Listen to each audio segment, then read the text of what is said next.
नमस्कार, मैं प्रणाली, आप सभी का डेली न्यूज में स्वागत है। तो चलिए बढ़ते हैं आज की कुछ ताज़ा खबरों की तरफ। बदलापुर के बारवी डैम के नजदीक सरोवर रिसोर्ट को जरूर भेंट दें, जिसमें आपके परिवार के लिए कंप्लीट मनोरंजन पैकेज उपलब्ध है। अंबरनाथ शहर के हाउसिंग बोर्ड इमारत के बिल्डिंग नंबर 14A, 14B और 15A एवं 15P को अंबरनाथ नगर परिषद ने धोखादायक घोषित कर खाली करने की नोटिस दी है। इन दोनों बिल्डिंग में कुल 160 फ्लैट है, जिनमें से कुछ फ्लैट भाड़े से दिए हैं। यह बिल्डिंग 50 वर्ष पुरानी है, जिससे इस इमारत को धोखादायक घोषित किया है। पूर्व नगर सेवक सुनील सोनी एवं उमर इंजीनियर, इन्होंने इस इमारत के नागरिकों के साथ गुहार लगाई है कि हमें पर्याप्त मकान दिए जाए, अन्यथा बिल्डिंग को ना गिराया जाए। लेकिन मुख्याधिकारी की ओर से इन नागरिकों के लिए रैन बसेरा में रहने की पर्याप्त व्यवस्था की है। शहर में महाराष्ट्र हाउसिंग बोर्ड के निवासी कई वर्षों से अपने मकान के लिए लड़ाई लड़ रहे हैं। सन 2013 में तत्कालीन पालक मंत्री, जो आज के मुख्यमंत्री है, एकनाथ जी शिंदे, इनके हाथों से हाउसिंग बोर्ड के बांधकाम का भूमि पूजन किया गया। तब से अभी तक इन रहवासियों को अपने हक का घर नहीं मिला है और न ही बिल्डर द्वारा इन लोगों को किराया दिया गया है, जिसको लेकर 8 फरवरी 2023 को हाउसिंग बोर्ड के नागरिक आमरण अनशन पर बैठे थे, लेकिन इसका भी कोई फायदा नहीं हुआ और अब इन लोगों को अचानक से घर खाली करने की नोटिस दी गई है, जिससे यह नागरिक काफी सदमे में है। इतनी बरसात में अपने बच्चों को लेकर कहा जाए, इन लोगों के रहने खाने की व्यवस्था रेन बसेरा में की गई है, लेकिन इन लोगों का कहना है कि हमें फ्लैट के बदले में फ्लैट दिए जाए, तभी हमारे बिल्डिंग को तोड़ा जाए, अन्यथा नहीं। परिषद प्रशासन ने ऐसा बोला है कि हम लोग बिल्डिंग तोड़ रहे नहीं, बिल्डिंग नहीं तोड़ रहे वो लोग, खाली इनको खाली करने का धोखाधड़ी बोल के, और जिसके पास पर्यायी व्यवस्था नहीं है उसको हम लोग नगर पालिका का खाना रहना सब देंगे, बेघर निवारण केंद्र में सब देंगे, लेकिन तुम तुम्हारा बंदोबस्त करो। उनका कहने का मतलब है एक्सीडेंट हुआ तो क्या, तो उससे वो लोग उस दिन 48 घंटे में जो इमीडिएटली पब्लिक को खाली करने को आ रहे थे, उस वक्त मैं और स्थानिक नगर से उमर इंजीनियर, ये लोग ने बाय लेटर देके 48 घंटे के लिए हम लोग ये रुकाया था। कल स्थानिक आमदार और रहवासी की बैठक हुई, उसका आज इधर फाइनल फैसला हुआ, तो उन्होंने बुधवार तक के इनको इंटरव्यू दिया कि बुधवार तक खाली करो, हम कोई तोड़ रहे नहीं, खाली तुम धोखादायक बोल के खाली करो। तो अभी हम लोग उनसे रिक्वेस्ट किए कि 4 दिन और बढ़ा के दो, तो वो जो होएगा उसका आगे नागरिक। कितने फ्लैट है टोटल? घर 160 है, एक बिल्डिंग में 80 घर है, 2 बिल्डिंग में 160 है।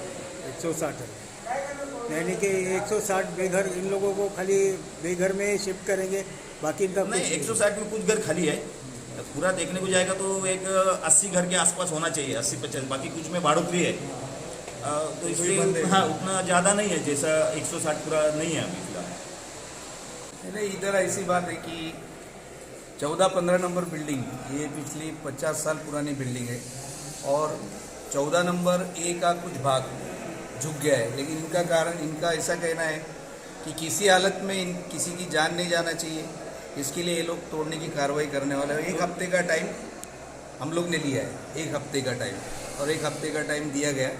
अभी बुधवार को शिर्के साहब का कहना है कि शिर्के साहब का कि बुधवार तक हम लोग कार्रवाई करेंगे।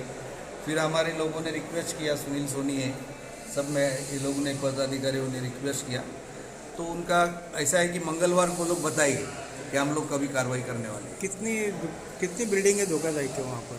वहाँ 14 और 15, दो ही building. 14A, 15, 14A, 14B, 15A, 15B। अच्छा, डरे हुए हैं कि जो 8 से 13 जो बिल्डिंग टूटी है, जो बिल्डर है वो बिल्डर ने टाइम लिमिट में बिल्डिंग नहीं बनाया और उनको फ्लैट दिया नहीं और 4-5 साल से भाड़ा भी दे रहा नहीं, तो ये लोगों का कहना क्या है कि हमारी हालत वो लोग के जैसी नहीं हो, ये 14-15 वाले, उनका ऐसा कहना है। बिल्डिंग नंबर 15 का रहवासी हूँ, जो हमारी बिल्डिंग प्रशासन ने धोखादायक डिक्लेयर की है, तो हम चाहते थे कि प्रशासन ने हमको ऐसे बारिश के मौसम में थोड़ा समय बढ़ा के देना चाहिए था शिफ्ट आउट करने के लिए, और उस सिलसिले में हम सीओ साहब से मिलने आए थे। हमने हमारी काफ़ी कोशिश की, लेकिन सीओ साहब ने हमारी बात मानी नहीं। ऐसे बारिश के समय में अगर प्रशासन हमको मदद नहीं करेगा तो फिर कौन करेगा, ऐसा मुझे एक सवाल पैदा होता है। दूसरी एक मेन बात यह है कि जो 8 नंबर से लेके 13 नंबर तक की जो बिल्डिंग्स गिराई है और उसके ऊपर जो रीडेवलपमेंट चल रहा है, वो जिस ढंग से चल रहा है उसको मद्देनज़र रखते हुए ऐसा लग रहा है कि अगर हमारी बिल्डिंग भी हम लोग खाली करके चले जाएंगे तो भविष्य में हमको हमारे घर बिल्कुल से नहीं मिलेंगे, शायद ऐसा आलम है।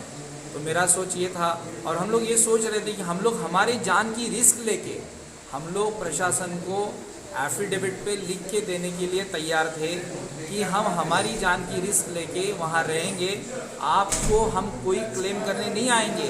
अगर भविष्य में कुछ ये आने वाले बारिश के मौसम में कुछ दुर्घटना घटती है तो हम लोग आपको जिम्मेदार नहीं पकड़ेंगे, हम लोग हमारी खुद की जिम्मेदारी उठाने को तैयार है। हम लोग आपको रिटर्न एफिडेविट पे लिख के देने के लिए तैयार है, लेकिन उसके बावजूद भी प्रशासन ने हमारी बात को नहीं माना है, हमारी बात को रफा दफा कर दिया है और उन्होंने हमको फोर्सफुली कहा है कि आपको ये खाली करना पड़ेगा।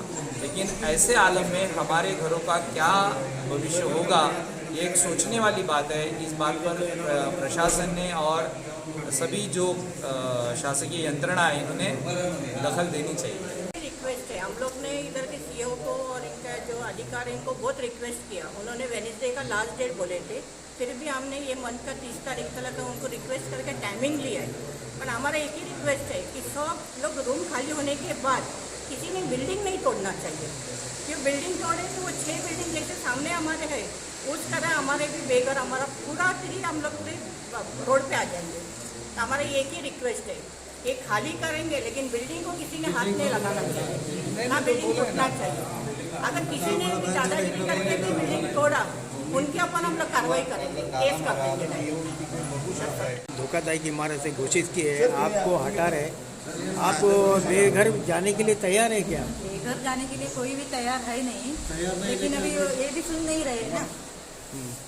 यानी कि आप बेघर जाएंगे रहने के लिए? जाएंगे नहीं, अभी घर भी देखना पड़ेगा ना दूसरे जगह। अच्छा, वो तो कोशिश करना पड़ेगा ना, अभी कुछ ना कुछ तो करना ही पड़ेगा ना। डेली न्यूज को सब्सक्राइब कीजिए और बेल आइकन दबाना ना भूलें ताकि हमारी खबरें सबसे पहले आप तक पहुंचे।